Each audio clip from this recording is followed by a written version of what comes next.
नमस्कार, बिहार की नंबर 1 बहस देख रहे हैं आप। आपके साथ मैं हूं संतोष गंगवार। पैक्स चुनाव में इतनी हिंसा क्यों? आज ये सवाल पूछने की जरूरत इसलिए पड़ रही है क्योंकि अररिया से जो खबर आई उसने मन कसैला कर दिया। एक 7 साल के मासूम को ट्रैक्टर से कुचलकर मार डाला गया। इस मासूम का अपराध बस इतना था कि उसके चाचा जयप्रकाश मेहता ने पैक्स चुनाव जीता और यह बच्चा जश्न मना रहे काफिले में शामिल था। आरोप है कि पैक्स चुनाव हारने वाले उम्मीदवार ध्यानी यादव ने पैक्स चुनाव जीतने वाले जयप्रकाश मेहता के समर्थकों पर ट्रैक्टर चढ़ा दिया। इस दौरान 7 साल के मासूम की मौत हो गई और 5 लोग घायल हो गए। लेकिन यह कोई पहला मामला नहीं है। इस बार पैक्स चुनाव के दौरान लगातार ऐसे मामले सामने आ रहे हैं, लगातार हिंसा हो रही है। औरंगाबाद में पैक्स अध्यक्ष के पति की गोली मारकर हत्या कर दी गई। अंकोराहा गांव के संजय सिंह को गोली मारकर हत्या की गई है। अररिया में निर्वर्तमान पैक्स अध्यक्ष को बदमाश गोली मारकर फरार हो गए।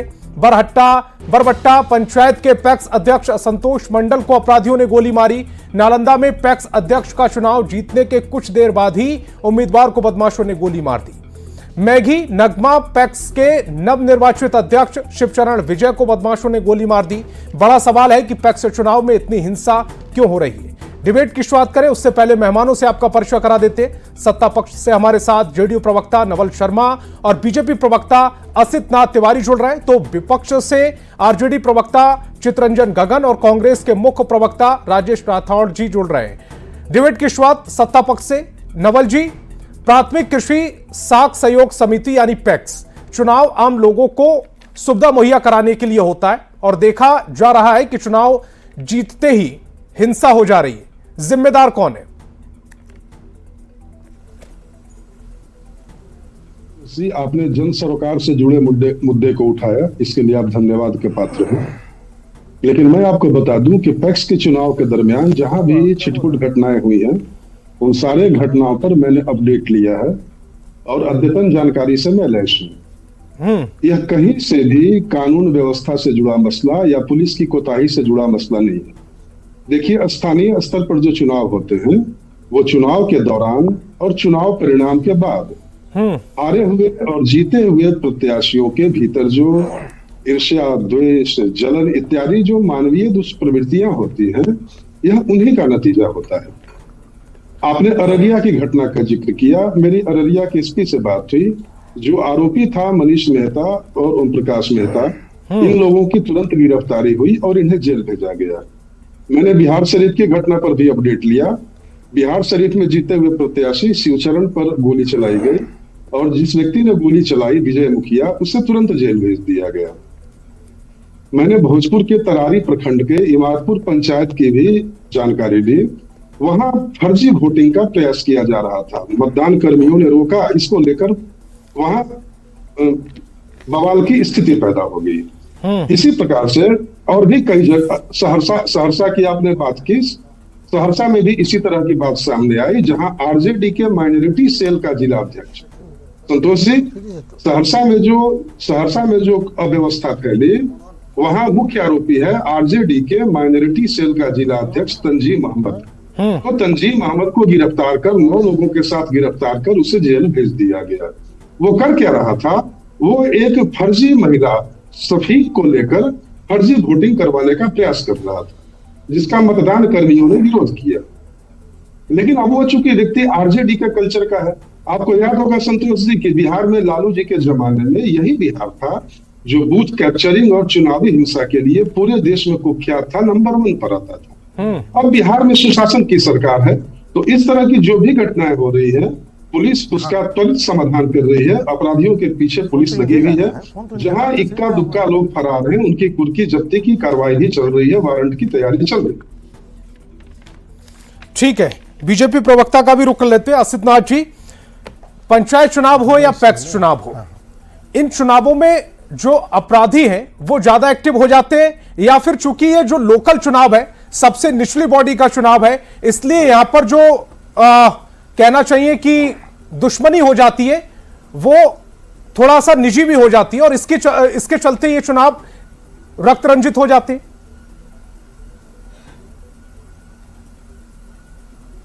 देखिए, क्या है ना कि चुनावी हार जीत को लोग अब ईगो पर लेने लगे हैं, अपने अहम पर लेने लगे हैं। हार गए तो लग रहा है जैसे अहंकार टूट गया और अहंकार टूट गया। तो इस तरह के आप देखिए चुनाव कितना शांतिपूर्ण हुआ, बड़ी खुशी की बात हुई कि पूरी चुनावी प्रक्रिया बड़ी शांतिपूर्ण रही, ये अच्छा मैसेज था। लेकिन उसके बाद जब नतीजे आए तो अलग अलग जिलों से घटनाएं होने लगी हैं। ये दरअसल अति अहंकार के कारण हो रहा है। चुनाव आप लड़े ही थे इसीलिए कि या तो जीतिएगा या हारिएगा। जनता ने आपको नकार दिया तो हार को स्वीकार कीजिए। अब जनता ने नकार दिया, आप चाहिएगा बंदूक राज लाने, तो वो जमाना अब नहीं है कि आप बंदूक राज लाइएगा, उल्टा लटका के सीधा किया जाता है अब। तो ऐसे आपराधिक तत्व चुनाव लड़े, जनता के बीच रहे तब तक ठीक, लेकिन उसके बाद जो गुंडई लोग कर रहे हैं, ऐसे आपराधिक तत्वों को उल्टा लटका के सीधा किया जा रहा है। तत्काल गिरफ्तारियां हो रही हैं, तत्काल पूरा परिवार उठा के लाया जा रहा है थानों में। जो लोग भागे फिर रहे हैं उन्हें धरती खोद के आसमान फोड़ के निकाल लिया जाएगा। भाग के कहां जाइएगा? आपने गुंडई की है तो जेल जाना पड़ेगा, गुंडई की है तो कानून में जो सजा तय है वो सजा भुगतनी पड़ेगी। वो दौर खत्म जब मुख्यमंत्री आवास से उनके साले की गाड़ी में बैठकर मर्डरर राइफल की नाल अपनी गाड़ी से बाहर निकाल के घूमता था। वो दौर ये नहीं है। ये दौर ये है कि आपने अगर एक जगह गुंडई की तो उल्टा लटका के सीधा कर दिया जाएगा। जितनों ने गुंडई की है पूरे राज्य में, जहां कहीं भी की है, स्पष्ट संदेश है, आपके पास वक्त नहीं है, भागे हैं तो सरेंडर कीजिए। सरेंडर नहीं कीजिएगा, लटका के लाया जाएगा, घसीट के लाया जाएगा, बख्शा नहीं जाएगा। और चुनाव लड़ने वालों से मेरा आग्रह नहीं हो रही है कि भैया चुनाव लड़ते ही हो इसलिए कि हारोगे या जीतोगे। असित जी, बावजूद इसके घटनाएं कम क्यों नहीं हो रही? ज्यादा कोई तुलना तो है नहीं कि पिछली बार कितनी हुई। देखो वही मैं कह रहा हूं ना कि अहंकार पर लोग चुनाव को ले रहे हैं। चुनाव अहंकार, देखो चुनाव कराना सरकार की जिम्मेदारी थी, कहीं कोई घटना नहीं हुई है। गांव गांव आप थाने को नहीं तैनात कर सकते, नहीं खोल सकते। गांव में इस तरह की घटनाएं हो जा रही हैं जिसकी पूर्व सूचना नहीं होती है, अचानक इस तरह की घटनाएं होती हैं। लेकिन जिन्होंने भी घटनाओं को अंजाम दिया है वो भूल जाएं वो दौर जब मर्डरर राइफल की नाल निकाल के गाड़ी में घूमता था। ये वो दौर है जब गुंडई करने वाले उल्टा लटका के सीधा किए जाते हैं, बख्शे नहीं जाएंगे। वो चाहे किसी दल के जुड़े हुए लोग हों, किसी राजनेता से जुड़े हुए लोग हों, किसी पार्टी के कार्यकर्ता हों, गुंडई की है सजा मिलनी तय है। ठीक है, चितरंजन गगन जी को भी चर्चाओं में लेकर आते।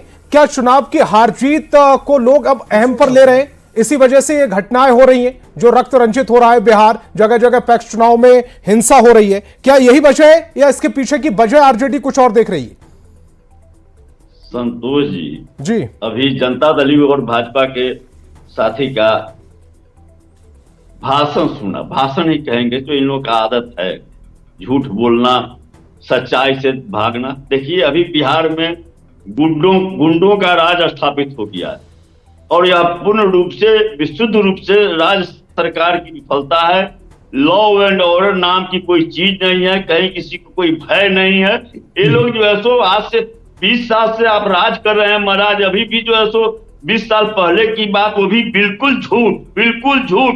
ये लोग, मैं जनता दल के प्रवक्ता को कहना चाहूंगा, आप विद्वान आदमी हैं, कम से कम पढ़ लेते, इतना झूठ नहीं पाकर टीवी पर डिबेट पर बोलिए।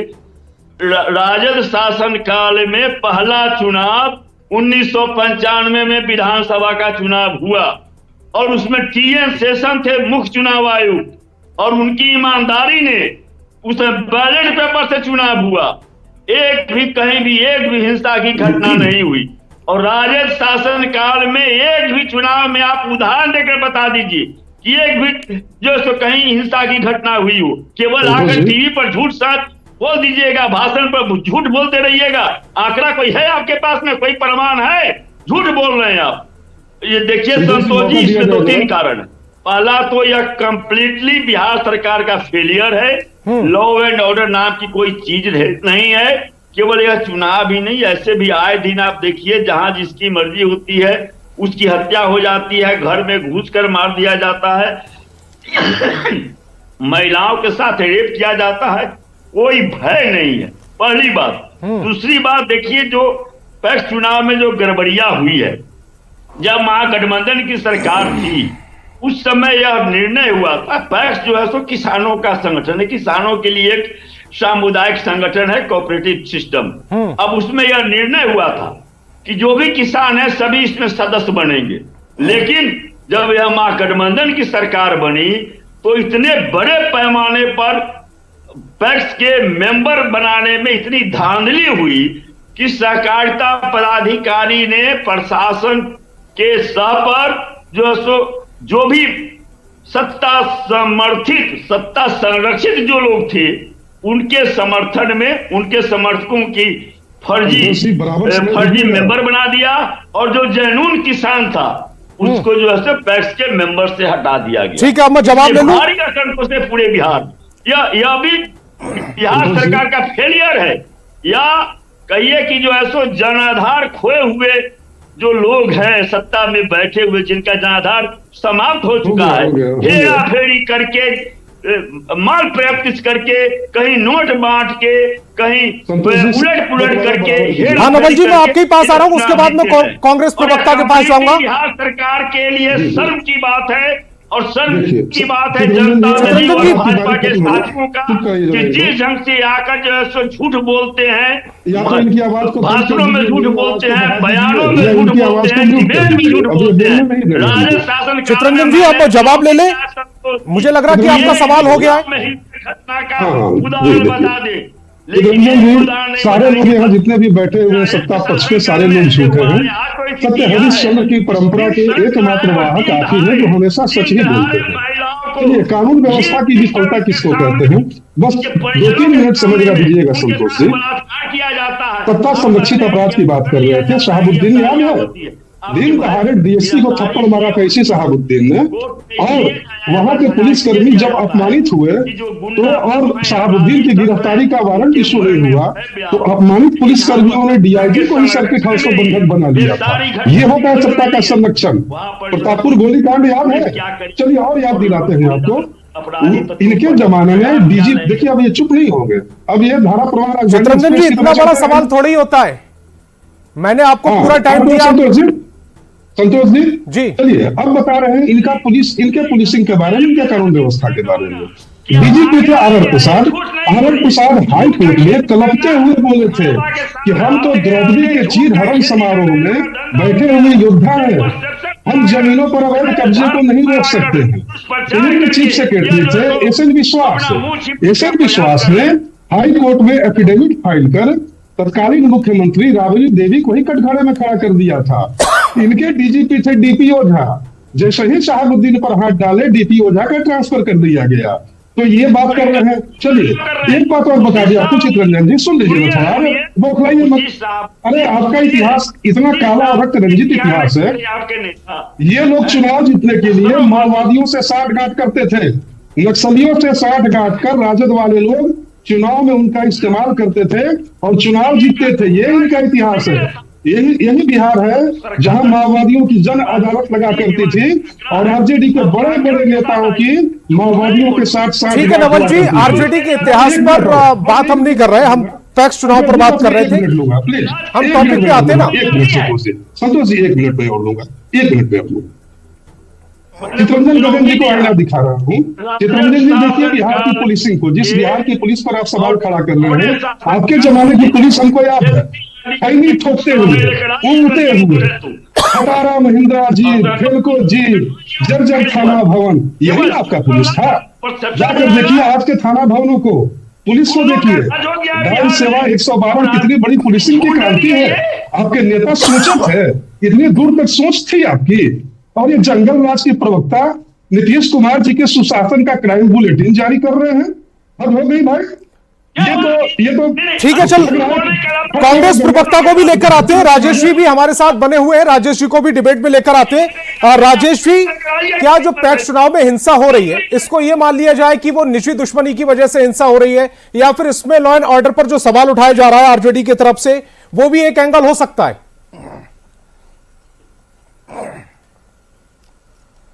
राजेश जी। संतोष जी, आरजेडी की ओर से नहीं है, लगातार इन जेडीयू के। हाँ संतोष जी, अगर मेरी आवाज आप तक जा रही है? जी जी बोलिए। तो लगातार हम लोग देख रहे हैं कि अगर केंद्र सरकार फेल होती है, केंद्र सरकार जब किसी मुद्दे पे फेल होती है तो नेहरू पे अपनी जिम्मेदारी थोप देती है। और लगातार 9 बार के मुख्यमंत्री 20 साल के शासनकाल, ये जब फेल होते हैं लॉ एंड ऑर्डर पे, तो लालू और राबड़ी कार्यकाल पे चले जाते हैं। यानी कि आपकी उपलब्धि आखिर क्या है? हम धन्यवाद देते हैं अपने भाजपा के साथी को जो हमारे साथ पैनल में बैठे हुए हैं। उन्होंने कहा है कि लोग ये मान लिया है कि किसी तरह से हमें चुनाव जीतना है। अगर हार जाते हैं तो हिंसक होते हैं। यानी कि कोई चुनाव हारना नहीं चाहता, स्वाभाविक बात है, लोकतंत्र में तो कोई ना कोई हारेगा। तो कहां बीजेपी, आरजेडी, जेडीयू या कांग्रेस चुनाव लड़ रहे हैं? हाँ, मैं वही जा रहा हूं संतोष जी कि सब लड़ेंगे, जीतेंगे एक, लेकिन किसी तरह से जीतना चाहते हैं।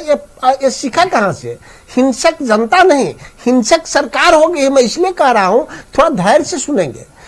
ठीक कुछ दिन पहले, आज से 8-9 महीना पहले, जब बिहार में सत्ता परिवर्तन हो रहा था, तो किस प्रकार से सत्ताधारी लोग ने एमएलए को लूटा?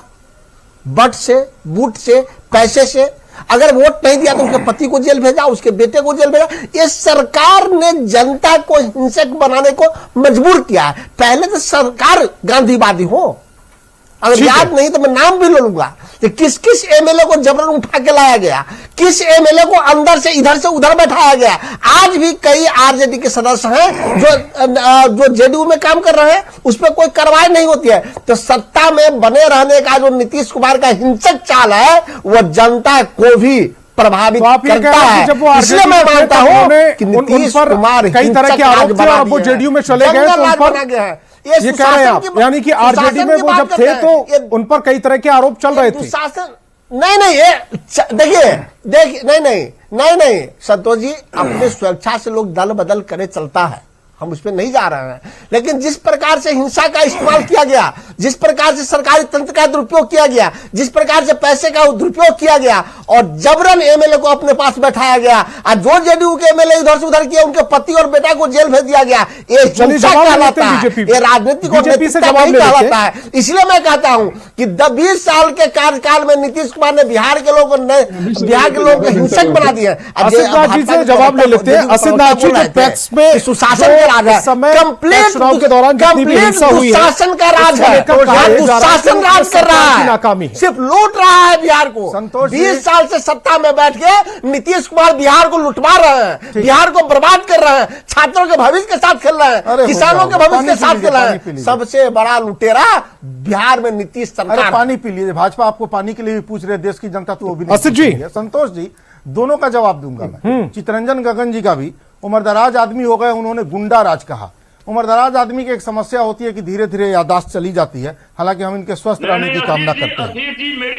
चेनारी नरसंहार इनके शासनकाल में हुआ था। लक्ष्मणपुर बाथे नरसंहार, रुक जाइए सर, अब गिनवा रहा हूं, मेरी याददाश्त ठीक है। लक्ष्मणपुर बाथे नरसंहार, 58 लोगों की हत्या। शंकर बिगहा नरसंहार, बथानी टोला नरसंहार, पेट भर गया कि और कुछ गिनवा दूं आपको? किनके शासनकाल में 58 लोग, 53 लोग, 36 लोगों का पेट फाड़ दिया गया, गोलियों से भूना गया। अब सुनिए, वो किनका शासनकाल था जिनके शासनकाल में शोरूम से निकलते ही मोटरसाइकिल लूट ली जाती थी? याद कीजिए वो किनका शासनकाल था। सर, गिनवाना शुरू करूंगा, गुंडा राज क्या होता है। मैं जान रहा हूं बीच में चिल्लाइएगा, क्योंकि आपका सरगना उसी से खुश होता है। वहां से कहा जाता है बीच में चिल्लाओ, नहीं चिल्लाइएगा तो आपका सरगना कल से आपको नहीं डिबेट में बैठने देगा। आप अपने सरगना को खुश कर रहे हैं, प्रदेश की जनता को खुश कीजिए। नरसंहारों के रक्त में सना राजनीतिक दल, जिन्होंने हजारों हत्याएं सिर्फ वोट के लिए करवाई, वो अब बात करेगा बिहार में गुंडा राज की। आप गुंडा राज की बात करेंगे। अब मैं बड़े भाई राजेश राठौर जी के भी आरोपों का जवाब दे देता हूं। नरसिम्हा राव जी एक प्रधानमंत्री हुआ करते थे, नरसिम्हा राव जी को बहुमत साबित करना था। शिबू सोरेन जी किस केस में जेल गए थे, जरा इनसे पूछ लीजिए। सांसद खरीद फरोख्त, नरसिम्हा राव किस पार्टी के थे? कांग्रेस पार्टी के। अब सुन लीजिए, सांसदों को खरीद के सरकार बचाने वाली कांग्रेस, रोजगार पे बात नहीं करेंगे, मजदूर पे बात सच्चाई खुल गई। रोजगार पर कर रहे हैं जनता, पर आप रोजगार जी जी जी, राहुल गांधी जी ठीक है। मैं दोनों मेहमानों से मैं रिक्वेस्ट करता हूं कि प्लीज शांत हो जाए। मैं नवल जी के पास जाना चाहता हूं। नवल जी, कुछ कहना चाह रहे हैं आप? आपकी प्रतिक्रिया। राजेश, हमने चुनाव करा रहे हैं, हमने चुनावी चर्चा करी है। राजेश जी ने चुनावी चर्चा की, अरे चुप हो जाइए। हाँ, राजेश जी चुनावी चर्चा कर रहे थे, ये वही कांग्रेस पार्टी है। मैं आपको एक छोटी घटना बता रहा हूँ। 1967 के चुनाव में, 1967 के चुनाव में बेगूसराय में, अरे असीत भाई चुप हो जाइए थोड़ा, राजेश जी चुप हो जाइए थोड़ा, बोलो दीजिए। 1967 के चुनाव में बेगूसराय में एक बूथ लुटेरा पुलिस की गोली से मारा गया। और जानते हैं संतोष जी, उस बूथ लुटेरे का शव कांग्रेस पार्टी के झंडे में लपेटा गया और उसका अंतिम संस्कार किया गया। ये जंगल राज के बराबर के भागीदार थे। दूसरी बात है कि चितरंजन गगन जी बता रहे थे, टीएन सेशन की चर्चा कर रहे थे, 2004 तक आते आते बिहार की स्थिति ऐसी हो गई थी कि शहाबुद्दीन के खिलाफ जो पोस्टर भी साटता था उसका लाश गायब कर दिया जाता था। चितरंजन गगन जी, छोटेलाल गुप्ता का नाम याद है? चलिए, समय की कमी है मेरे पास। तमाम मेहमानों का बहुत बहुत शुक्रिया। आगे डिबेट को बढ़ा पाना बहुत मुश्किल है, और लेकिन ये सवाल हमने जो पूछा कि पैक्स चुनाव में इतनी हिंसा आखिर क्यों हो रही है, और इसको सोचना पड़ेगा क्योंकि पैक्स चुनाव कहीं ना कहीं आम जनता से जुड़ा हुआ चुनाव होता है, किसान से जुड़ा हुआ चुनाव होता है, और उसमें हार को ना स्वीकार कर पाने की जो आदत बनती जा रही है और उसमें जो हिंसाएं लगातार होती जा रही हैं वो कहीं ना कहीं चिंतनीय है। बहस बिहार की में फिलहाल इतना ही। आप देखते रहिए न्यूज़ 18 बिहार झारखंड।